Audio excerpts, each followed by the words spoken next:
Okay, so we're underway. Margaret has got the copy of the Ephemerides that has got Chiron plus three other asteroids on it. If that can just be passed around quietly, and you can just find where Chiron is in your chart. Do we have an American ephemeris here that could also be passed around? In the other room. Is it? Want me to go and get it? No, I think two will be enough. Perhaps with anybody else that needs to look up Chiron can just access the American ephemeris.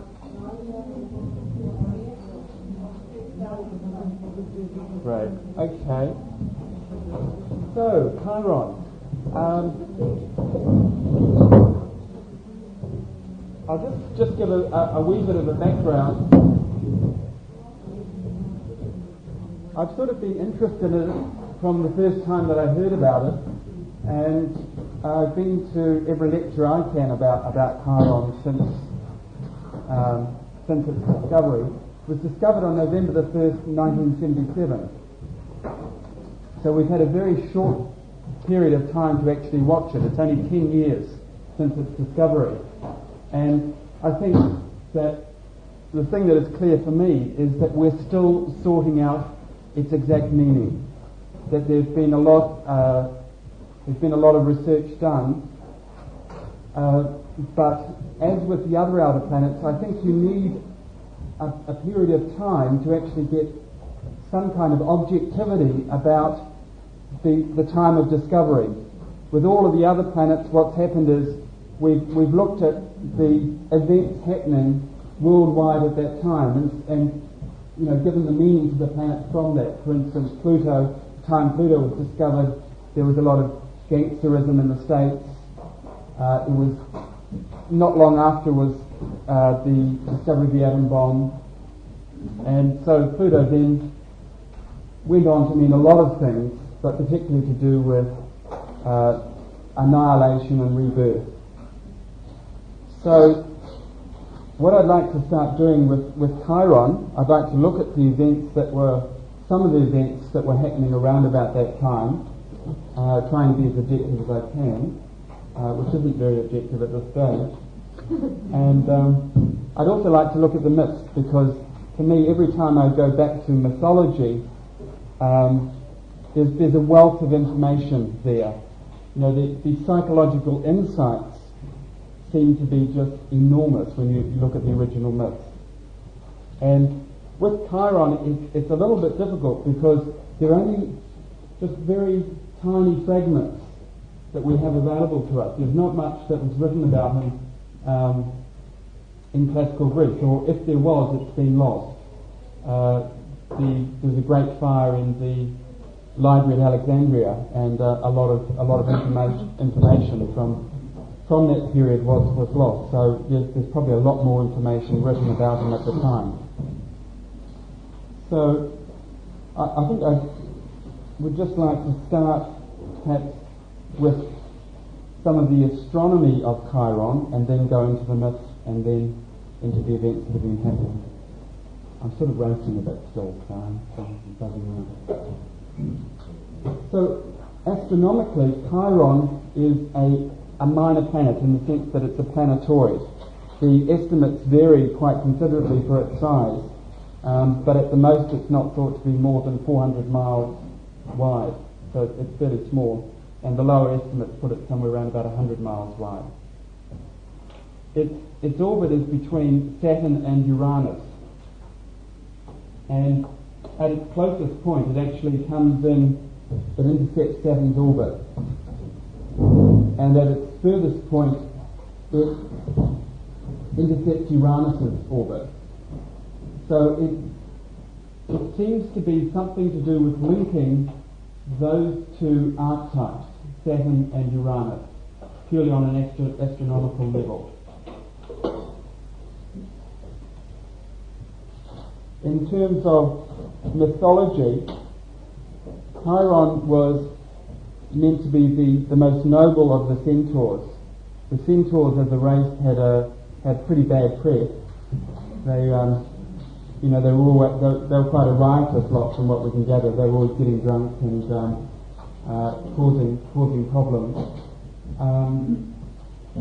And Chiron alone was said to be, very, very noble, very, very respectable. He was held up as a figure to truly admire in ancient Greece. He lived on Mount Helios, which is, this is a very, very small map, unfortunately, but in the period that he was said to have been alive, and there's some evidence to suggest that the myth may have been based on an actual figure, not necessarily an actual centaur, but a human being alive at the time that was greatly respected and who formed the basis for the myth. And in that period, there was a certain degree of unity around Athens down in the south of Greece. Athens was just starting to set up a city-state. But when you went into the north of Greece, there was still a lot of, a fair amount of warring factions. There were much smaller groups, and there was no sense of unity there. And probably west of Thessaloniki, in this region here, there's a mountain called Mount, I can never say these words right, but P-E-L-E-U-S. What does that sound like? Helios. Mount Helios. And there's a king called King Peleus who was the ruler of that region at some time that we think the mountain was named after. He lived in a cave near the top of the mountain, which has actually been discovered. They discovered a cave that they think is the original Chironian, was the name for it. And the cave was divided into two parts. The southern portion, which in the northern hemisphere is the side that faces the light, was a temple to Jupiter. And on the northern side, which is the dark side for the northern hemisphere, there was the cave that Chiron was said to have lived in.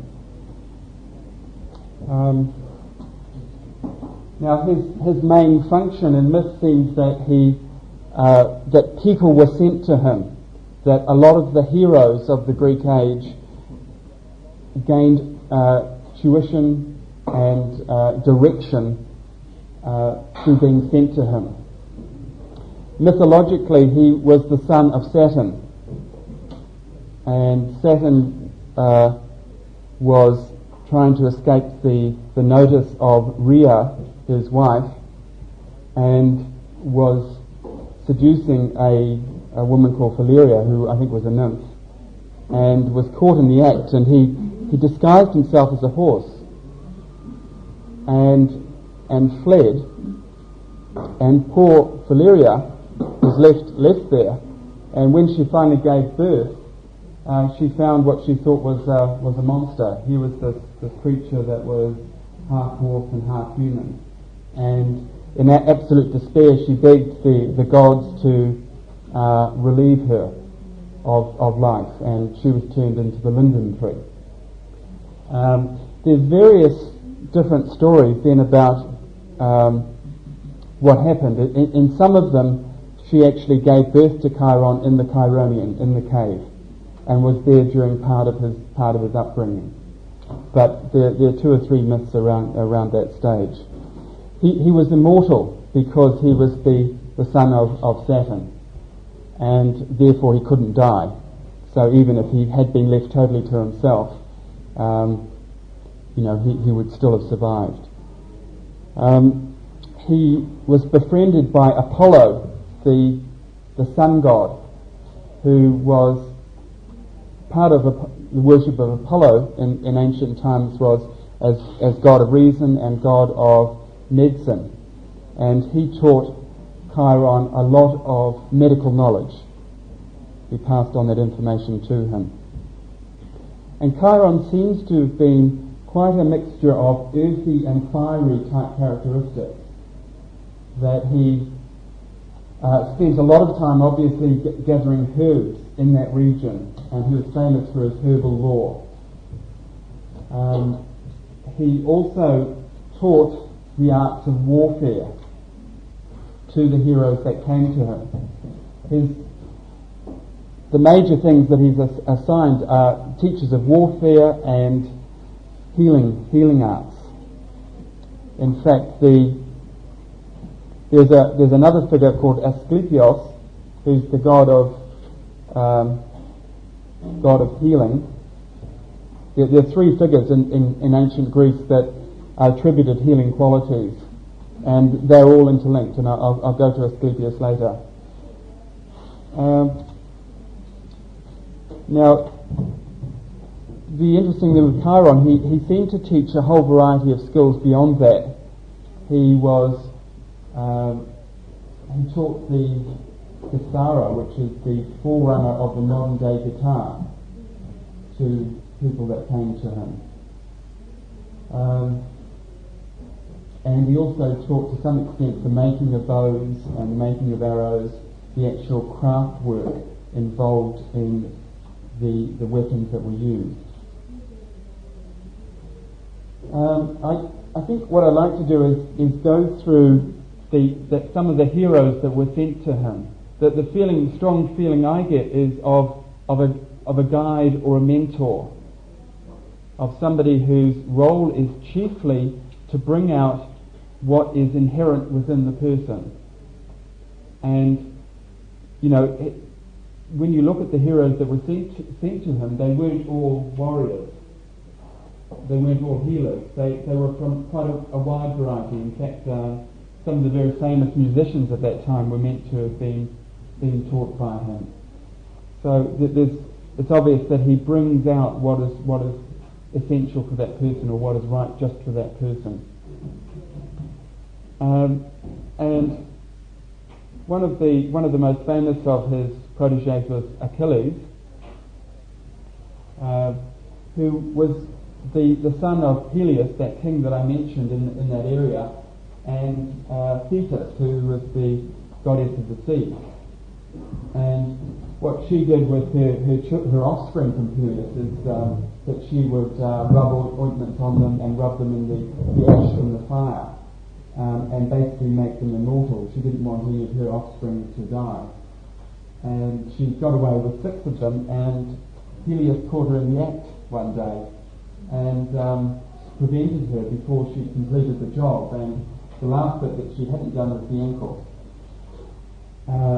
And so that was the only part of Achilles that he could be injured through. She gave up in disgust and went back to the sea.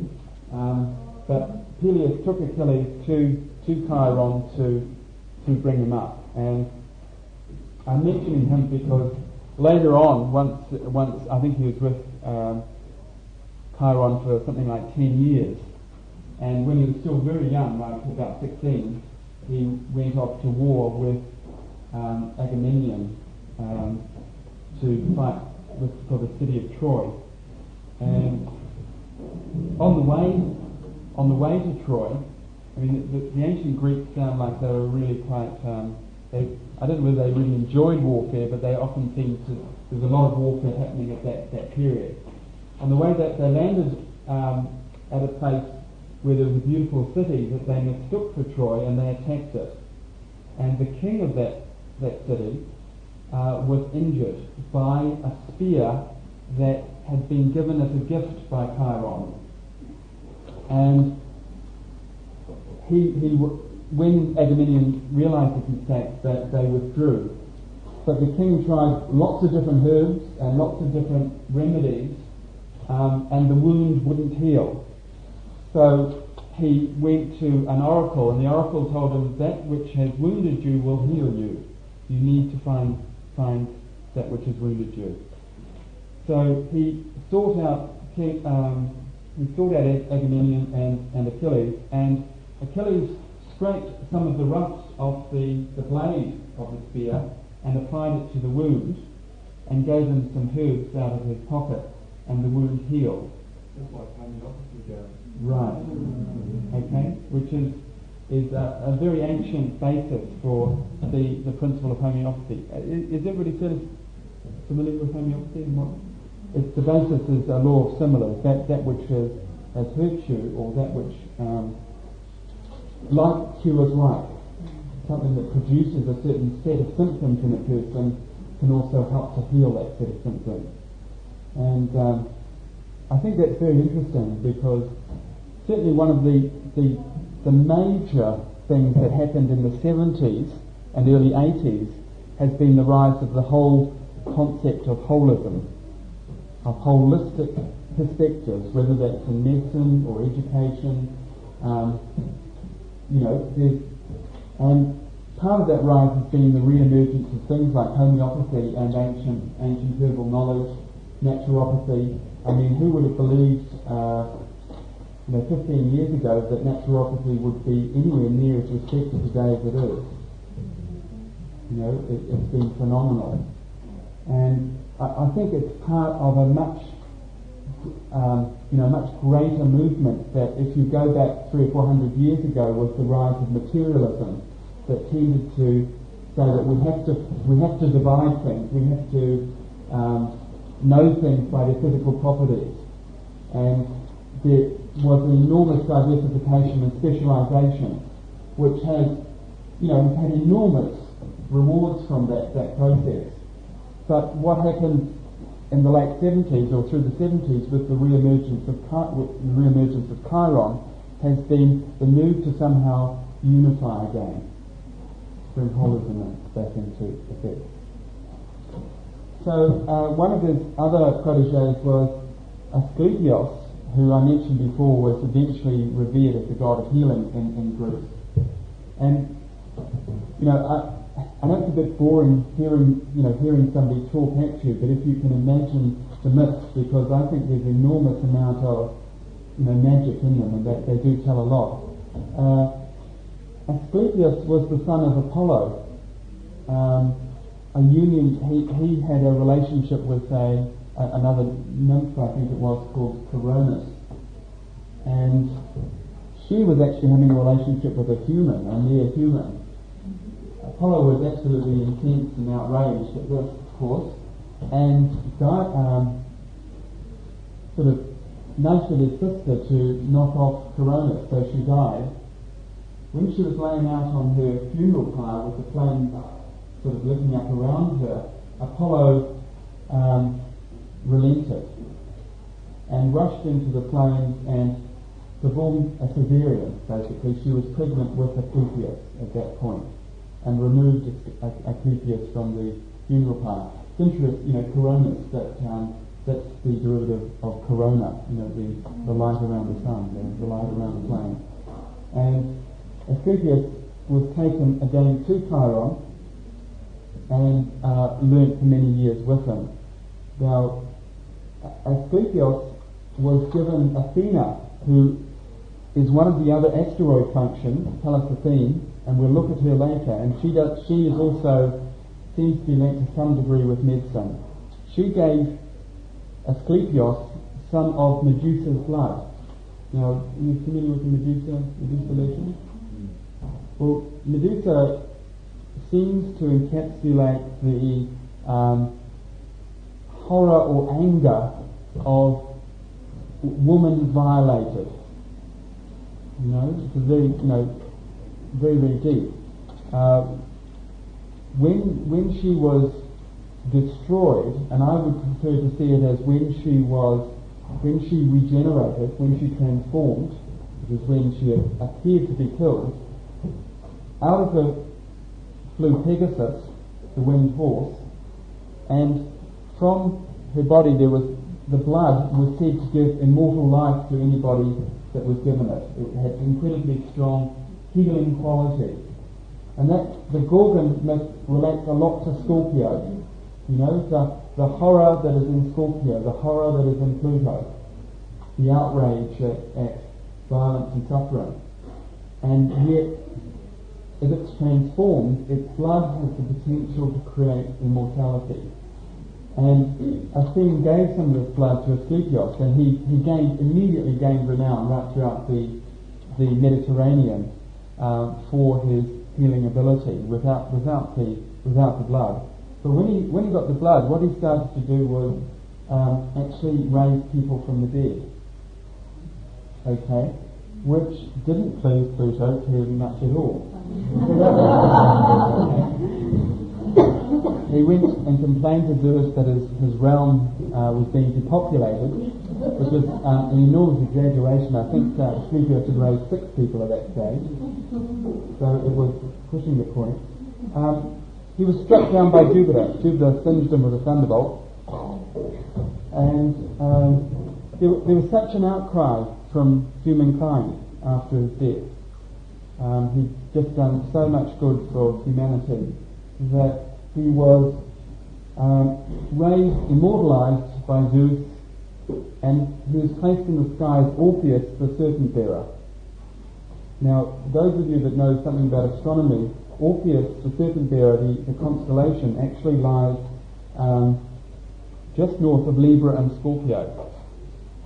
And it's, when you look at the ecliptic, Orpheus, part of Orpheus's constellation actually impinges on on Scorpio's 30 degrees. So it, I tie that in just really well with the whole Libra, Scorpio, Virgo, really. I see those 3 signs as being a lot to do with healing in different ways. The Virgo has a lot to do with, obviously, the physical side of healing, nutrition and exercise. Libra to me is the is a lot of counsellors will have Libra very strong in their nature. It's the need to relate, to bounce off and reflect. Whereas Scorpio, of course, is the moment of transformation, and it's a lot to do with psychological healing, particularly. So it's just very interesting that it's lying alongside those particular signs. Now, another hero that was important was Jason and the Argonauts. I don't know if those of you are familiar with the myth. It's quite a long one, so I won't go into it. But he again was brought to Chiron by his father to raise him because his son Jason had to retrieve the golden fleece. He had a journey that he had to go on. And I think the important part of the Jason myth from looking at Chiron is that before Jason set out, Chiron gave him 2 ethical standards to go by. One was to treat everybody kindly that he met along the way, and the other was not to go back on a pledge. Once he'd given his promise, it was terribly important that he stood by it. Jason is an incredibly airy type figure in mythology. He's big and he's got lots of brute energy, and he's a real hero. And not long after he started on his journey, he came to a very swollen river, and an elderly woman was there and asked him if he would give her passage across the river. And he, being typically airy and patient, didn't particularly want to bother with it. He wanted to get on with his quest. But through the ethic that was given to him, he decided, well, yes, okay, I will give it a go. So he put her on his shoulders, started to walk across the river. Of course, it was very, very difficult, the river being very swollen. And halfway across, he thought, well, will I just... And he remembered his second pitch that he'd made, and he kept going to the other side. When he put the old woman down, she was transformed into, I think it was Ceres, a very important goddess, who basically, from that time on, acted as a protector to Jason. She was very important to the rest of the myth. And I think that goes back to Chiron's role seems to be, in terms of the mythology, a lot to do with, again, guidance, to do with teaching moral and ethical type precepts to live by. Chiron, there's some unsureness about what sign Chiron is said to rule. The obvious ruler is a co-ruler of Sagittarius with Jupiter, but there are, some people say, well, he's very Virgoan, and very, some scorpionic tinge in there as well. The next important part of the myth is our wounded healer. And it's very interesting that a number of books emerged not long before Chiron was discovered about the myth and the importance of the principle of the healer that's wounded. And it seems to be that Chiron was at a party at a wedding feast with a whole lot of the other centaurs. They got drunk, got totally unruly and totally out of hand and tried to rape the bride. It isn't a very nice thing. In the ensuing struggle and riot, he was wounded. Chiron was accidentally wounded because he was separate from the centaurs. He was honoured separately from them. Was actually wounded by an arrow that Hercules, who was another one of Chiron's pupils, and he was wounded with a poison that he'd made himself and given to Hercules. Okay, and he was wounded in the leg. There's various places. Some people say it's the hip, some say it's the ankle again, and he couldn't heal it.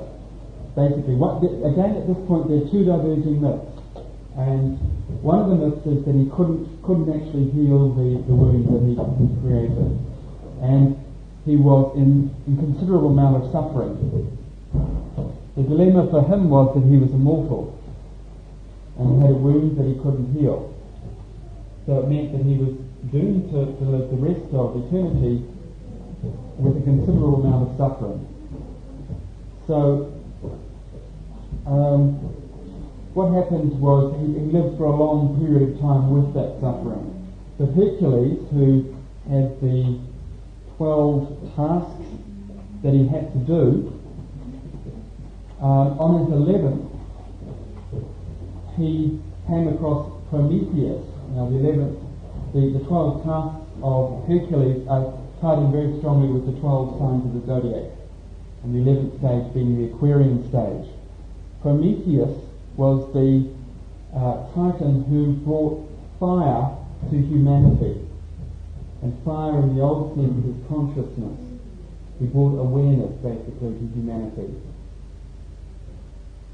Jupiter wasn't very happy with him when he did that, because it gave man the chance to develop awareness and possibly eventually immortality. So what he did with Prometheus was he strung him up in a canyon, and every day a vulture would fly in, or an eagle, and again in this theory, and would peck at his liver. And at the end of the day it would fly off, and overnight the liver would regenerate. The next day it would all happen again. And that was meant to happen on into infinity. Now at that stage, the stage that Hercules reached Prometheus, Zeus had relented a little bit. This has been happening for a long time already.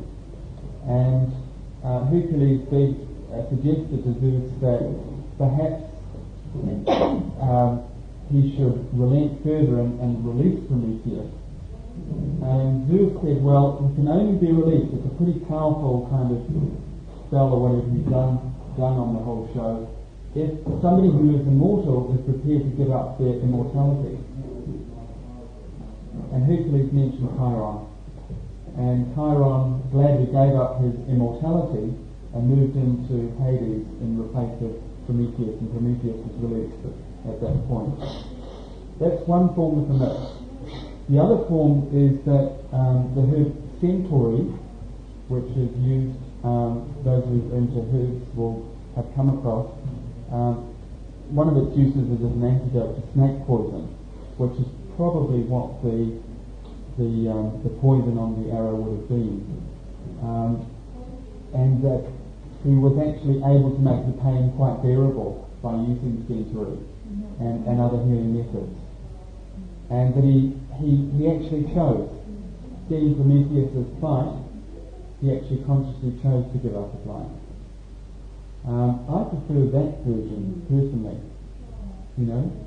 much nicer. And there the first one, which is that he gave up his life because he was in such pain, was actually written by a dramatist much later than the earlier myth was one that he could actually heal himself with a herb and gave up consciously, and it was later dramatized by a Greek playwright.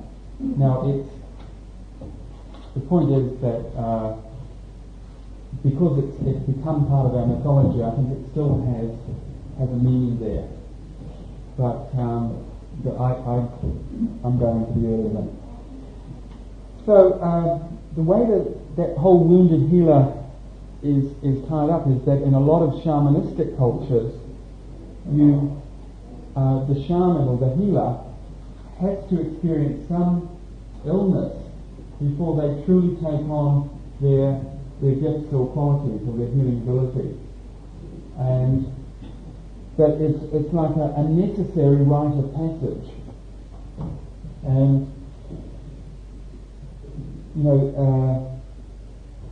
I think it ties in a whole lot with the awareness that a lot of sickness, not all sickness, but a lot of sickness does have a psychological component. That there's some lesson that we're needing to learn inherent in the illness. And that the illness may seem terrible while it's occurring, but it somehow the illness is completely resolved or completely healed when we realize what we have to transform or change. And the interesting thing I know at college, at Naturopathic College, was how many people there were very wounded. I mean, they all had illnesses, in some cases terrible illnesses that they've been through. And have had to turn to some kind of internal process or into diet and healing as a part of healing themselves. And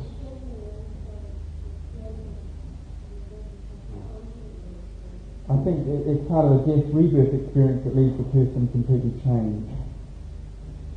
Right. Now there's lots more that we could talk about.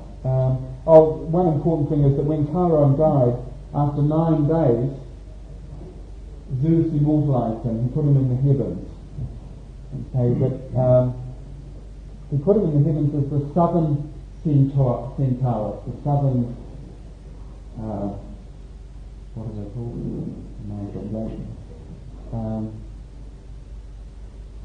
And not Sagittarius.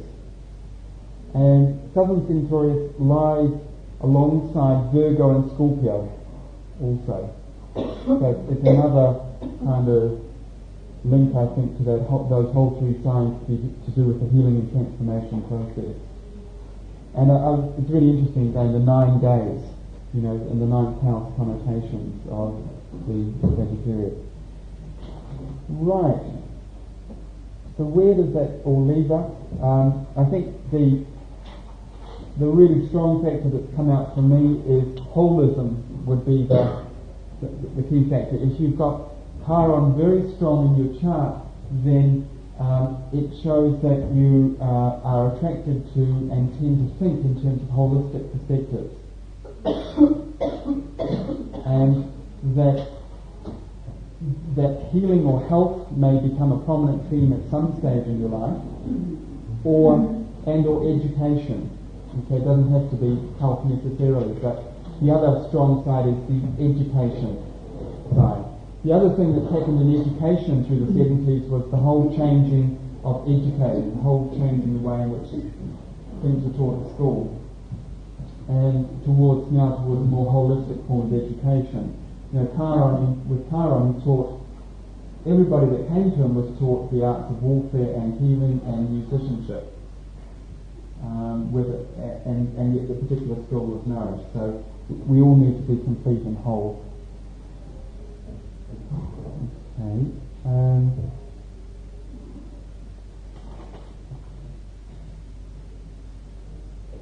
What I'd like to suggest is that a lot of the I found it very difficult at first to how to tie that information into the chart. How to give it meaning. And what I'm hoping is that when we go through Chiron Sun, Chiron Moon, that will become a lot more alive to all of us, okay, as a process. What I'd perhaps like to look at is Elizabeth Kubler-Ross's chart. Okay, and I'll basically, Chiron doesn't immediately stand out as as a very strong feature of it, but when you look at it more closely, it's very strongly intertwined. The really key things with Kubler-Ross is she's got the Sun, the Moon, Pluto, and the North Node all in Cancer. Okay, and the Sun and Pluto are very, very close, a close conjunction, and the North Node. The three of them are very, very, very closely intertwined, and they're in the 5th house of children. That it's found. Before you go any further, recently I think one of the aspects from the American magazines, three successive chart appears for the people. Right. I see that's from profile of a woman, so that would be the oldest one. Right. So be careful not to take access too seriously. Yeah, I'm not. I think it just goes into the 4th, doesn't it? I think what stuff from the rock, because Elizabeth Kubler-Ross wrote to some, I think it was she wrote to me and said, my birth time is actually 1045. I don't know what the birth time is being here, but I do remember that the sun was... It's 1045 here. Right. So that's probably the correct chart. Okay. I have seen another chart with a lot of this actually going back into the 4th and 3rd, but it's not important in terms of what we're looking at. I think the major thing is to see this enormous need that she has to regenerate herself with that Pluto there, to face front-on issues around death and dying, and the whole letting go principle in her life. And it's part of a karmic direction with that North Node there. It's very strongly linked up with her life purpose. In this particular chart, she has Pisces ascendant, which is kind of nice. She seems to come across in a very sensitive, compassionate sort of way. When one looks at Chiron, they're exact quintiles to that Sun Pluto. And in those of you that are not familiar with quintiles, they seem to be able to do with the ability to a true talent at expressing the planets that are interlinked. There seems to be an inner knowingness, and to me it's the Chiron is the educating function, the educating. In this chart, it's very close to the 2nd house cusp, which is to do with values. And to me, her role has largely been to re-educate people about death and dying, and to change people's value systems around death and dying, particularly. The Chiron is in Taurus, which also relates to value systems to some extent as well.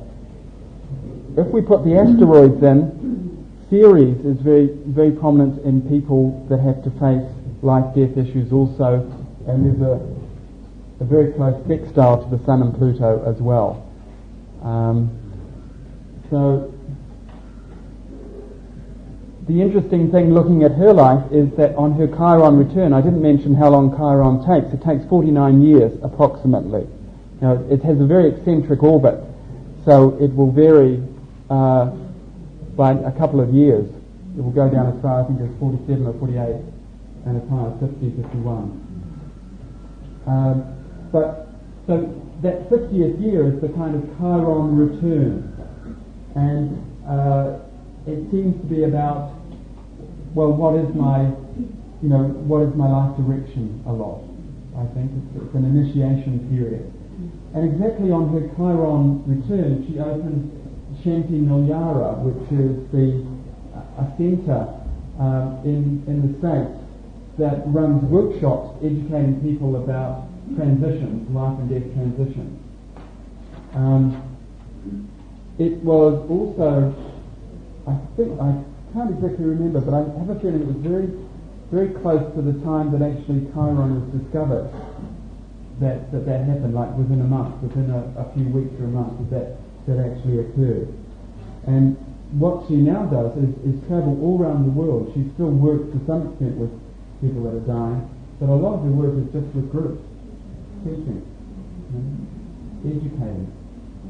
And a lot of her role with dying people has been as a guide at that point of transition, to be with them while they face death.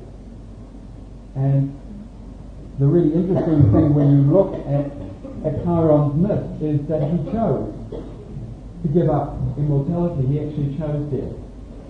He wasn't frightened of it, basically. And again, I find it very interesting that myth is appearing now when we're really looking at death and dying. And, the whole age thing, and the whole Pluto and Scorpio has really highlighted that into our consciousness. I mean, age. Everybody goes through death. And the really lovely stuff that's happening with people with AIDS are those people that put aside their fear of death or face their fear of death. Often go into very, very wonderful states. I often feel like with Chiron, the Chiron mentor type of role seems to be strongly linked up with the sun. The sun mythologically is the hero. And in myth, the hero always went off on journeys. Well, to me, Chiron has a lot to do with how can I develop the skills for that journey? What is needed to bring me to the point of that journey or that purpose? It isn't so much to do with fulfillment of that purpose. I mean, Chiron wasn't there when he didn't help them along the way. He prepared them to the point that they could do it themselves, so they could embark. And has anybody been to one of Elizabeth's talks? Yeah. It's very much that feeling that, she says, you have to put your own stuff aside. Don't go sitting there and, crying away and thinking, poor boy or poor girl, Julia. It's being there just in the present moment for that person. And I really see that as her role. What I'd like to do now is just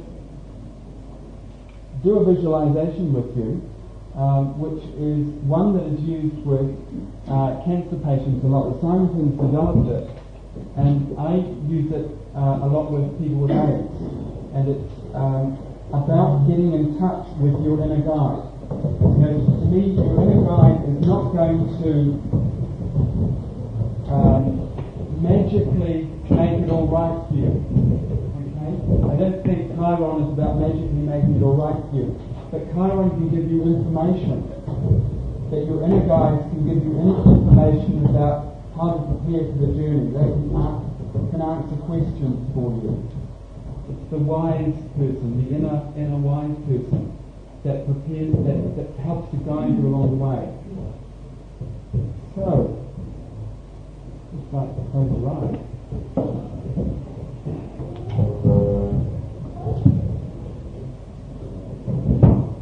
And there's lots of noise around. Okay, so just keep into the moment, just block that out, or just hear the noise and let it go past you. Just don't let it impinge. You're going to go on a journey. And that journey is an inward one. To do with somehow getting in touch with yourself. So if you perhaps could just start with being aware of being seated in a chair. And the feeling of your hands touching.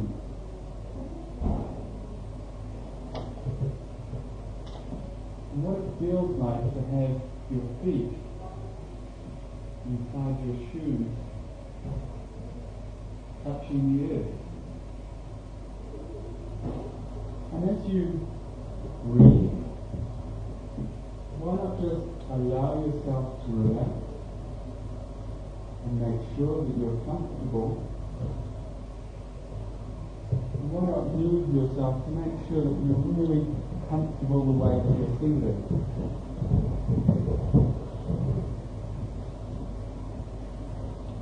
And just be aware of that rhythm of the air as it moves in and relaxes out.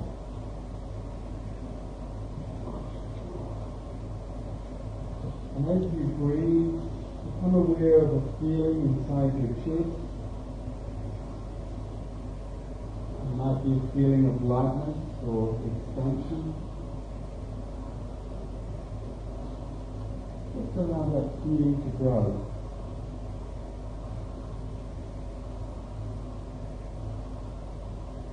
Just be aware of your face and your forehead. Just relax the muscles in your forehead.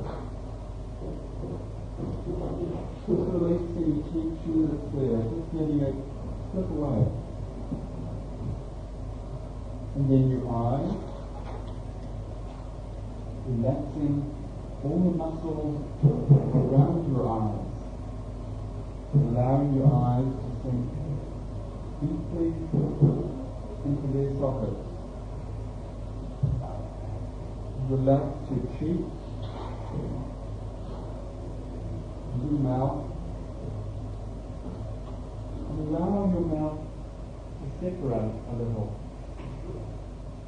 and relax your jaw.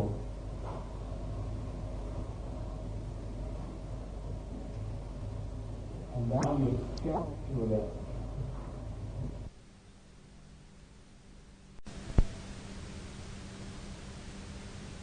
Your stomach and your stomach. Relax your genitals and your backside and lower back.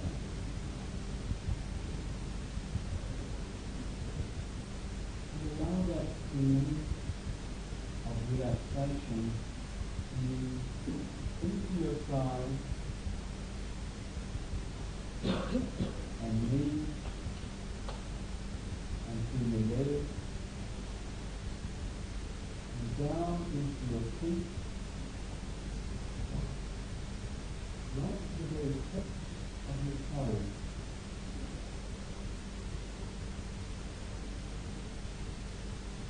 Imagine your skin all over your body. Allow your skin to relax.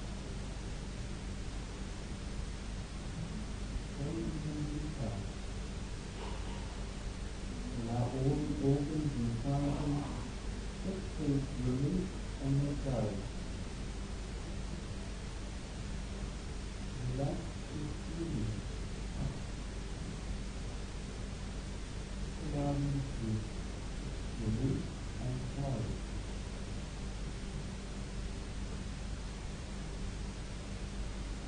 In the moment I'd like you to imagine a stairway appearing in front of you, leading down into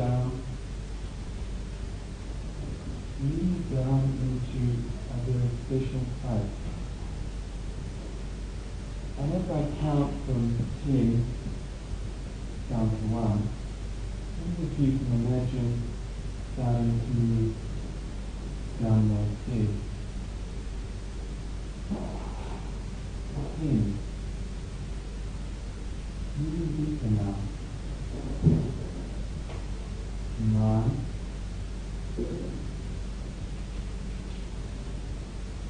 8. Ticking downwards. 7. With each step relaxing further. 6. 5. Moving into yourself. 4. 3.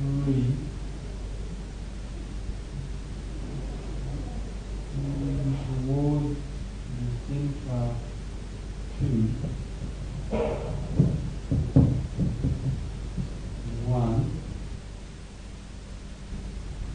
Sitting down into a special place now for you.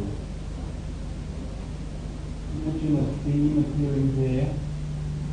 Or imagine what it would feel like to be in beautiful surroundings that are very calm. Yeah. And you feel very safe. You might like to imagine the air on your face. Feeling as you walk across the ground.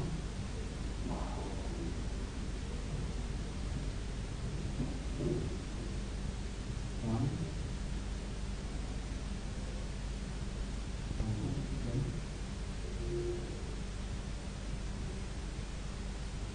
Maybe we are small or strong. As that looks like around it.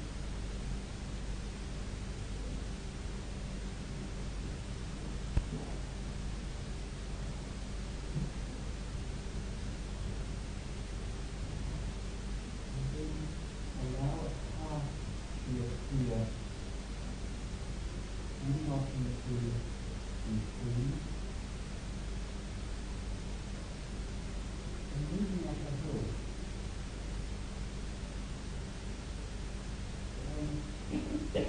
You can feel that.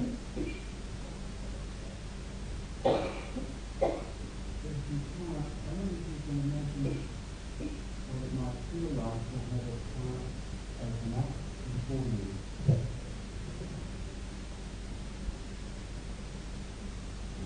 And start to move along that path.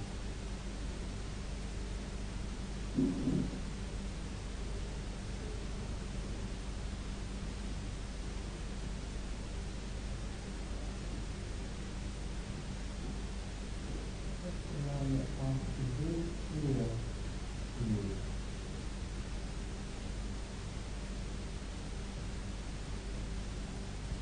Lines away in front of you, so perhaps it's moving straight ahead of you.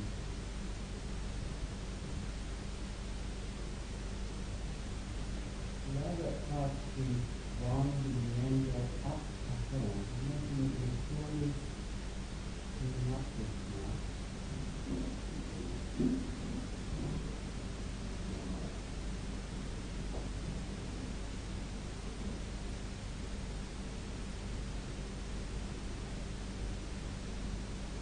As you move along the path,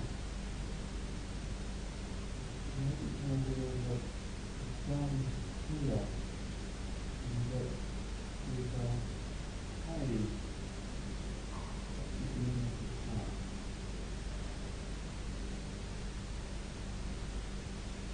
Just being at the moment, being aware of what the haze might look like at the end of your path. You can fly.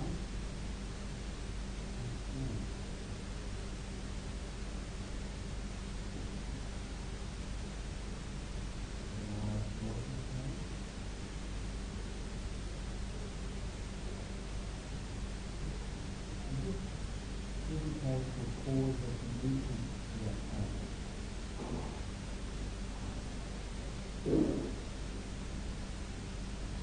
What are the feelings as you cause of the movement to the path?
yourself to feel safe.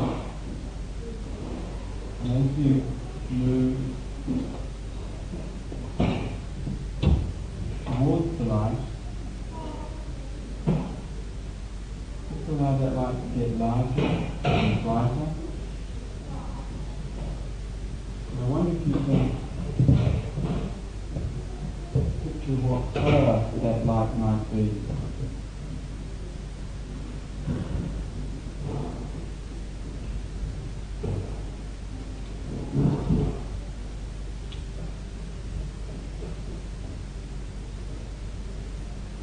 And see if there's any shape or any being within the light. See if there's any person or an animal.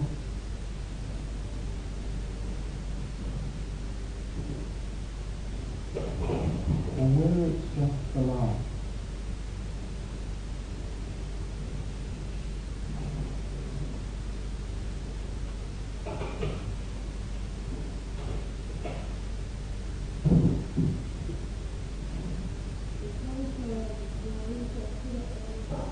Allow that light to be very clear to you, or the features of that being to be very clear to you. Is it male or female?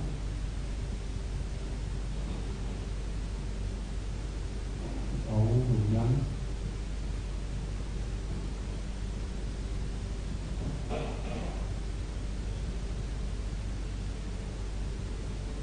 Not worrying if you can't see it too clearly, but just allowing your intuition to work. What does it feel like?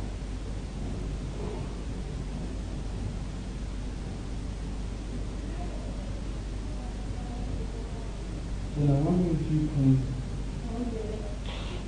address that creature and ask it a question.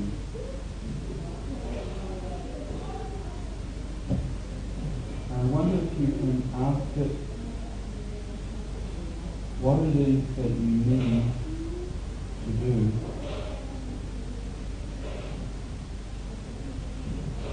to help you on your life path.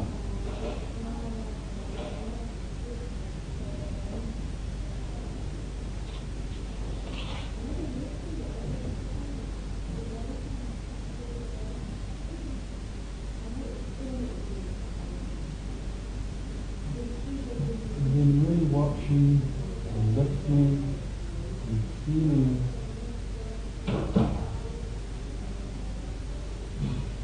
anything that comes from the light.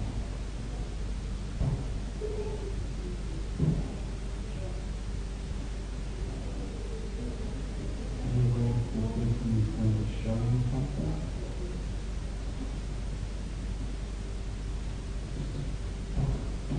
And maybe a word.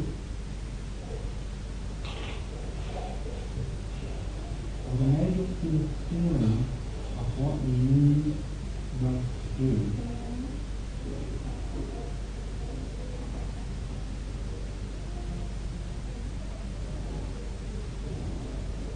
To help you on that life path.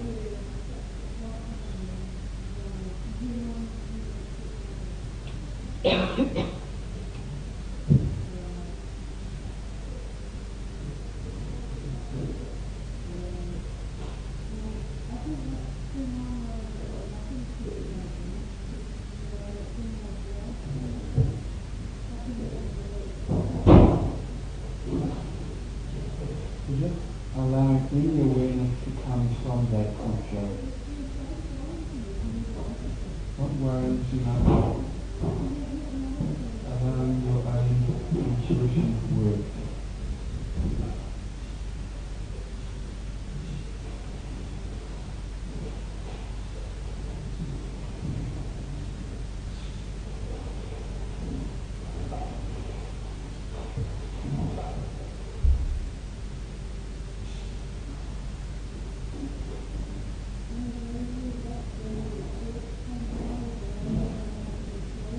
If you can thank that creature creature.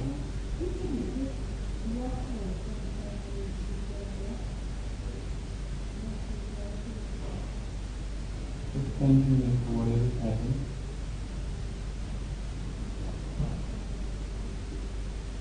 And if it isn't clear at the moment, you might ask that creature if it will make it clear to you over the next few days.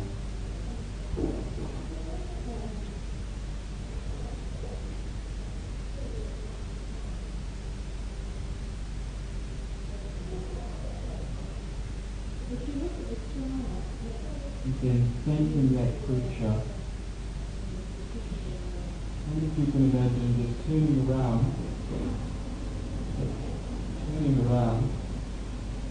and starting to move out of the cave, back towards the entrance.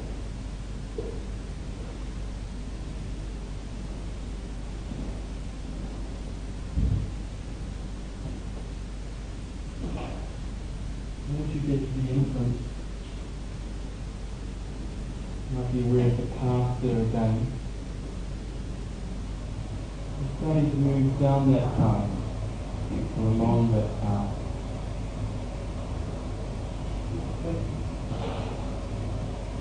Moving gently away from the cave.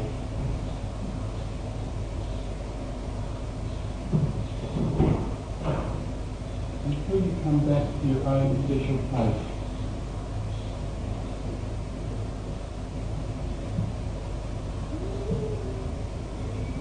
And then imagine some steps appearing.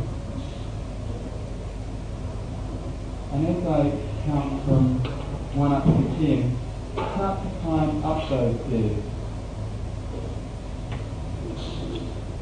1. Moving up 2. Up even further 3. 4. Starting to move upwards now. 5. 6. Moving back towards the room. 7. 8. 9. 10. Coming back to the room and opening up your arms.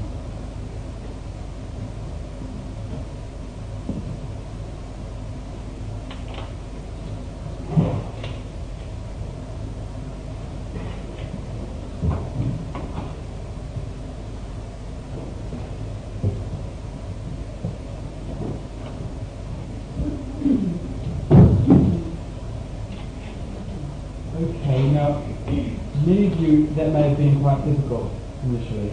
Okay? It's a process that requires repetition. That if you will do that 3 or 4 times a week for a number of weeks, what will start to happen is that as you ask different questions, you can ask different questions of that being, information will be given to you. I've just seen some heard and seen some amazing things come from that insight. And the Simon thing talk about it a lot. How many found it very difficult to do?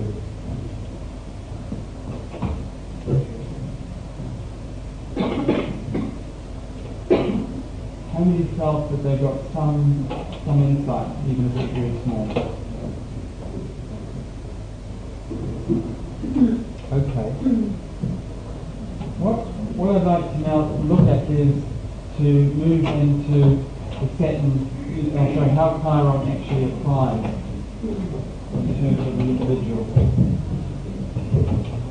I won't go into Chiron's cycle in terms of will type thing.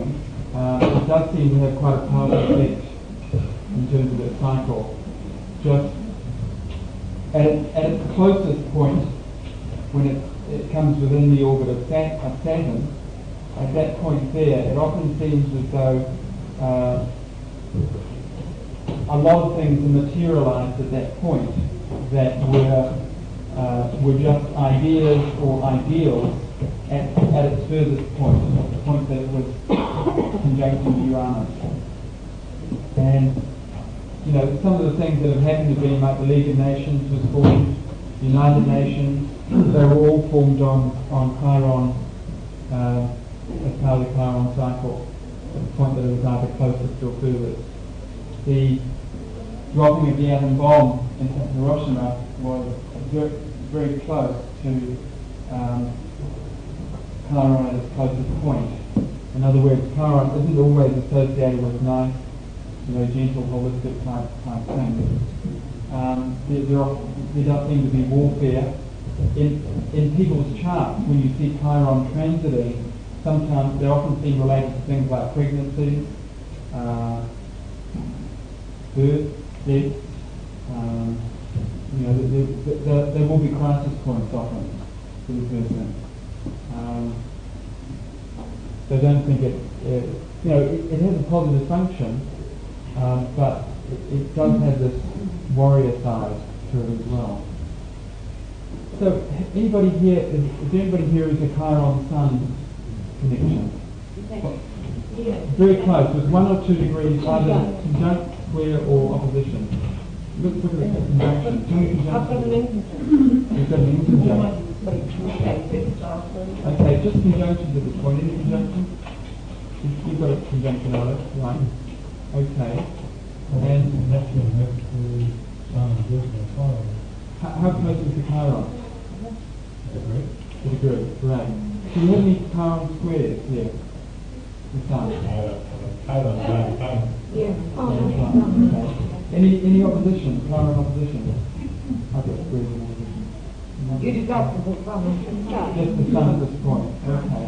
So, how do you feel that will combine? What do you see that the Sun's role as? The identity. Yep. Anything else about the Sun? The will. What's that? The energy leading the way. The energy leading the way. Yeah. The centrum. The growth. That's right. That's right. Yeah. The only Sun conjunct Chiron person that I could find was Jim Jones.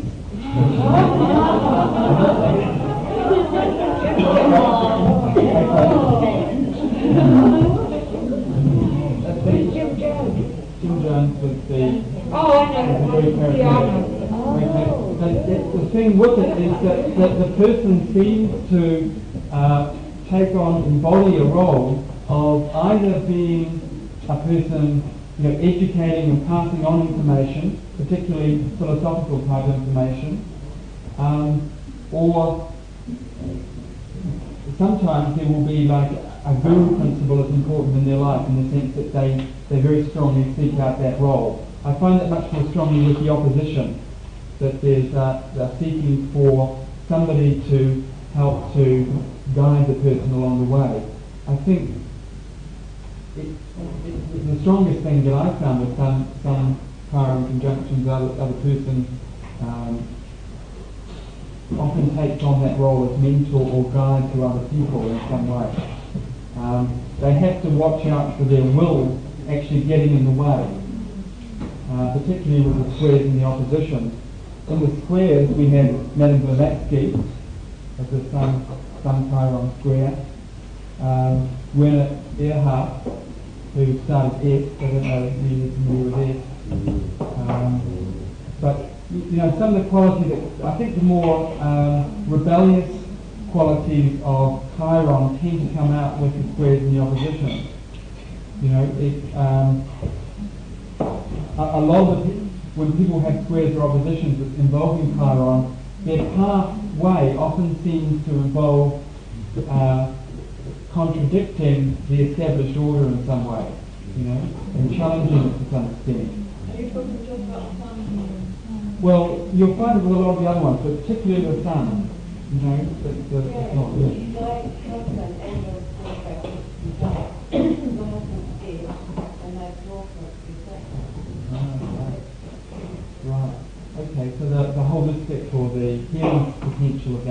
coming through in Not those a periods. very ordinary man. There's nothing Uh-huh. Not a difference on here. Yeah, the conjunction is leading. I would completely disregard it as such, yeah. And the oppositions we've got Alistair Crowley. Who's familiar with Alistair Crowley? Okay. Well, again, the guy had an enormous amount of insight and information. The way that he used it, I don't think was always terribly good. Brigham Young, who was very high amongst the Mormons, I think some Chiron oppositions often will take on the initiator role again of either initiating other people into a pathway or themselves that will be a very important part of their own process, some kind of hero type figure. Yoko Ono has got the square, interestingly enough, and Amelia Earhart has the square. What sort of order are you? I only tend to use a couple of degrees.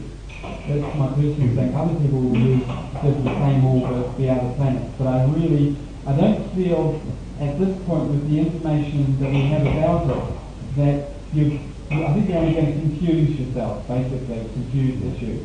If a principle is very closely aspected to the planet, then generally it will be very obvious in the person. Like for instance, the sun conjunct Chiron, that one's a vet and one wants to be a doctor.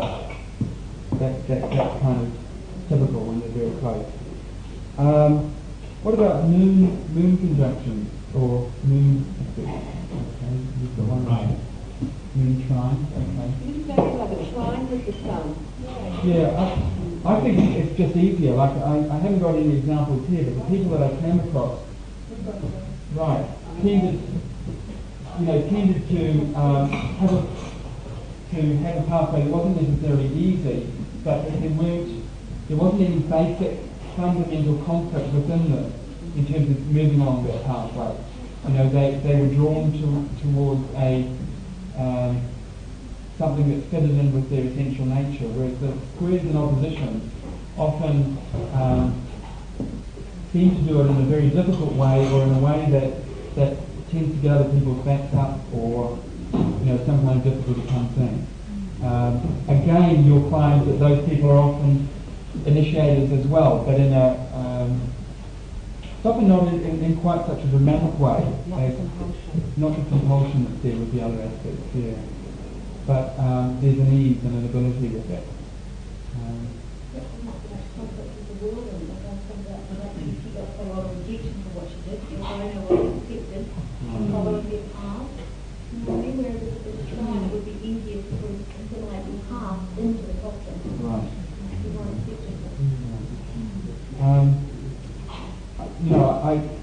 I myself have got Chiron exactly forms a T-square, exactly squaring my sun and opposite Uranus.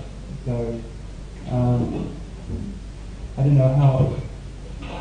I find it hard to be objective, of course, about my own chart.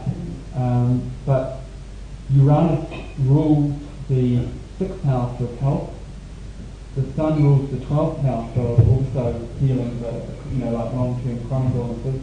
My sun is in Scorpio, and I've very strongly been involved with holistic medicine in the sense that I particularly involved with death and dying. And I think that's the sun in Scorpio part of that combination.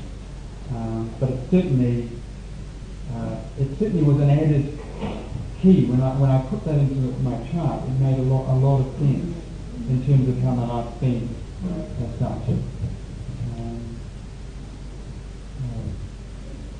The moon aspect.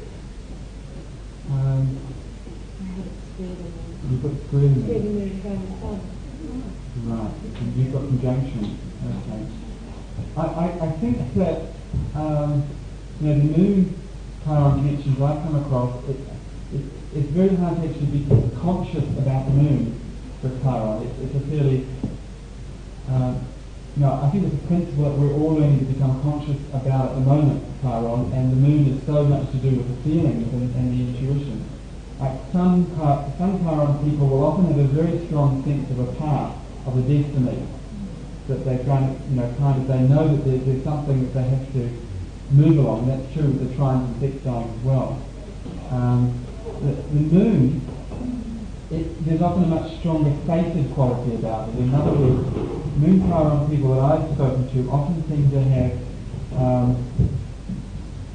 totally inexplicable things happen to them that push them in the right direction. Sudden connections, or their car stalls in the middle of the motorway, and the person that they connect with happens to suggest a book that they read. Yes.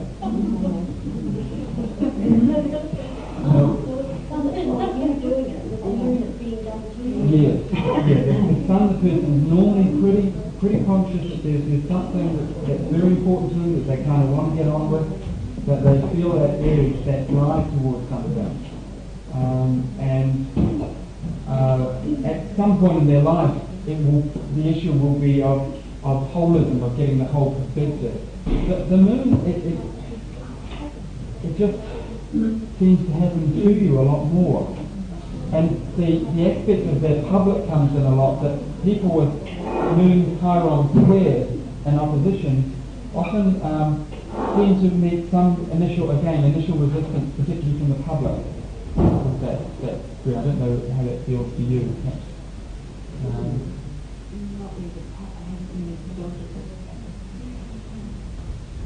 I feel resistance to other people, actually, that I'm with the misfit, sort of. And nobody makes me feel like that.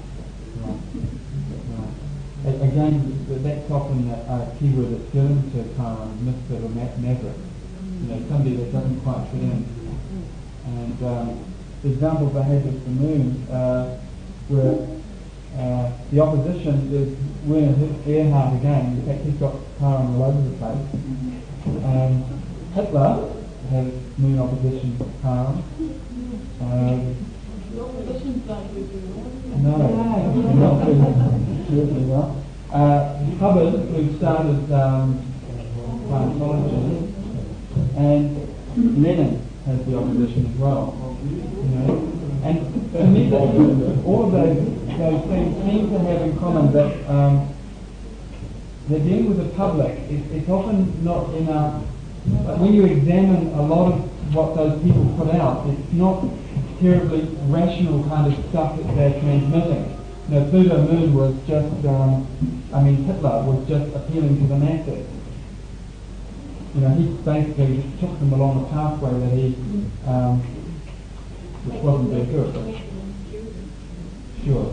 It's a message, yeah. Whereas as for John Lennon, a lot of, his whole relationship with Yoko became quite a public thing. And it was very obvious that Yoko was often the initiator for him. The female, the woman in that case, was teaching him things. And he seemed to get enormous enough when he gave up his public role, his son functioned perhaps more, and became a mother. He became a father. He stayed at home and looked after the children. He was the nurturer. And he just, when you hear him talking those last few years, he's talking a lot about the fulfillment that gave him. And I think that ties in with that Moon Chiron. The other thing I think with Moon Chiron is the mothering principle. Often a person is quite naturally good at teaching in a nurturing way. I can think of you, Kathy. You've always got this herd of people around you, that you're giving insights out to, or that you're talking to. I know you don't see it in that way, but it often is. The feeling I have is that you're trying to give your insights, what you've learned, out to people. And whenever I ring up to a house, there's always a herd of children around there, And it's in the fifth, right? It's in the fifth. Yeah. Do you find that you are in an educating type of role a lot? I was a teacher, and that's my fault. Right. Yes, I was very low, but I also felt very low as well at that time. Sure. Okay, some other aspects will come into that, but I know we've got a new connection into the conjunction, Right. So my meaning for the opposition that you still do, Yeah. but when my Mercury is Chiron in the 12th house, Chiron, and in Chiron, I just thought when Chiron transited retrograded also, I had an incredible death experience relating to other people and the death and dying over a period of about 18 months. Right. Which led into my father dying and several other people, but because of that, they had extended the difficult at the time. And that was the poem. I wanted to hear it. Right. Yeah. That's not uncommon when you look at Chiron transit. Yeah. I feel like it's through the feeling when you've got Chiron conjunction that the pathway lies in something like this. The thing that you need to do is be very in touch with your emotional nature and somehow learn to differentiate that. To trust your intuition, to trust your femininity if you're a woman. Trust your own and things like that. The sun is much more an active type thing of needing to get out there and do something. Of the moon conjunct Chiron, Paul McCartney and Madame Curie was moon conjunct Chiron. And again, she accidentally discovered radio. Mercury conjunction. Any Mercury conjunction Chiron? So Mercury aspecting Chiron. You've got what? That's right. What else? What's yours? Mercury conjunction. Okay. Yeah, okay. Well, again, the people that I tend to find information about, again, it's very much transmission of information, of insight. There's a lot of kind of spiritual transmitters, if you like Maya Barber has got Chiron opposite Mercury, and one of the things that he did was at one point he stopped talking.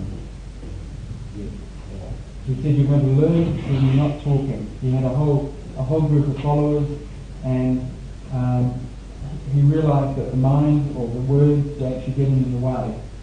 I think that's a lovely description of the Chiron opposite Mercury perspective. That person, I think, has to be aware of where where the mental function actually prevents them from seeing the way, seeing the path, or seeing what they need to do. But the person also still tend to transmit a lot of useful information, and will often be in a teaching type role. Same quotation in the workshop class, if we don't understand their silence, right. That's the man back, that's right. Joseph Smith, who started the Mormon, he was basically meant to have transmitted all his information through him. So again, there's often a feeling of insight coming through the person. Now I think it's important to see Chiron as being transcentilian, that it's a lot more to do with, I see it as a bridge. Some people use the analogy of the rainbow bridge, that Saturn is our limitation. It's this earthly plane where we get stuck. Uranus is our intuition, and how we can tap into cosmic energies in a way. And Chiron flies between those two. And the square Earhart, Bobby Fischer, Muhammad Ali has Chiron square Mercury. Okay. I think. Okay, yeah, you can see with Ali's a good one. I mean, the mouth, as they say. But he has actually got. He's gone on a whole religious pilgrimage himself. He didn't communicate that terribly well to the general public. and it was the source of an enormous amount of carnage for him, basically. I mean, he was put into prison. There was a whole lot of things that came out of that basic miscommunication of his own pathway. And to a certain extent, you can, again, Earhart, again, the spiritual of Werner Hertz, Earhart, there's a lot of bad stuff around about S. You know, there's a lot of bad press about S. Whereas it seems, I don't know, the people that seem to have done it seem to have got quite a lot from it. Yeah, it moves pretty quickly. So, guardian or promoter of truth, I feel when it's operating positively. Venus conjunct Chiron. Yeah. Okay. Well, one I came across was Marilyn Monroe has got Venus. Judy Garland's got it square Chiron. And there were quite a lot of actresses, I haven't written them all down, but seem to have Chiron, Venus combined in some way. So for me, obviously it's relationships with that placement, it's love and the experience of love that will be your teacher, that you know, it may be less important to worry so much about you know, meditation and those sort of things. If you're in a relationship, use that as your pathway. Learn relating type skills, learn counselling, those sort of things. I think we're going to finish. Can you go back to Mercury, because I've got Chiron conjunct Mercury. Yeah, hang on, what? Have you come across anything about Chiron in the anaretic degree? In a which? Anaretic degree, 29 or something. Oh, no, hang on. Yeah. Just Chiron Mercury, again, it's going to be that the person can transmit knowledge. There'll often be, particularly with the squares and the oppositions, there'll be erratic, standoffish quality about what they say. They will often provoke opposition. It's more I feel again more uranium with the squares and oppositions. Even with a conjunction? It can still operate with a conjunction, yeah. I wonder if you could take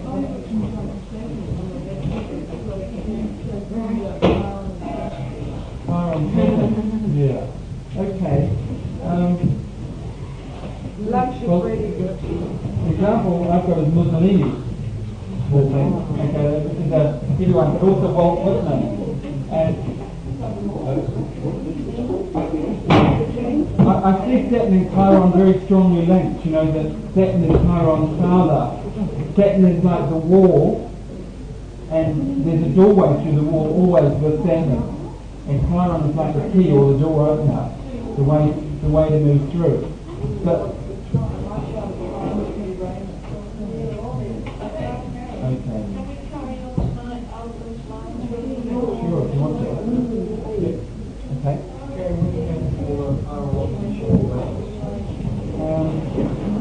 We'll go into that after.